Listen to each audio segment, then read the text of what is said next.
সাথে জড়িত। আমরা বলেছি শিক্ষা খাতে জাতীয় বাজেটের 25% বরাদ্দ দাও। আমরা বলেছি শিক্ষা নিয়ে ব্যবসা করা যায় না, শিক্ষা পণ্য নয়, শিক্ষা মানুষের মৌলিক প্রয়োজন। মানুষকে শিক্ষা বঞ্চিত করলে সেই মানুষকে মানবিক জীবন থেকে বঞ্চিত করা হয়, মানুষকে মানবেতর জীবনের দিকে ঠেলে দেওয়া হয়। আমরা বলেছি যে শিক্ষার সাথে আজকে যে সন্ত্রাস, সেই সন্ত্রাসের কোনো সম্পর্ক নেই। আমরা বলেছি যে শিক্ষা একটি প্রকৃত বিশ্লেষণী ক্ষমতা সম্পন্ন মানুষ তৈরি করবে। তাহলে যে মানুষ প্রকৃত বিশ্লেষণী ক্ষমতা সম্পন্ন হবে, যে সত্য মিথ্যা ভালো মন্দ বিচার করতে শিখবে, সেই মানুষ, সেই শিক্ষার্থীরা আজকে কিভাবে করে মব তৈরি করে ওই জাহাঙ্গীরনগর বিশ্ববিদ্যালয়ে একজন ছাত্রকে মেরে ফেলে।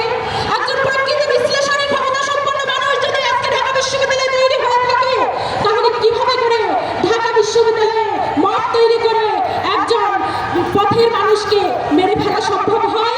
কিভাবে করে ওই বইমেলায় একটি প্রকাশনার স্টলে হামলা করা সম্ভব? তাই আমরা আজকে প্রশ্নটি করছি যে আমাদের এই যে শিক্ষা ব্যবস্থা, সেই শিক্ষা ব্যবস্থা ব্যর্থ হচ্ছে প্রকৃত মানুষ তৈরি করতে।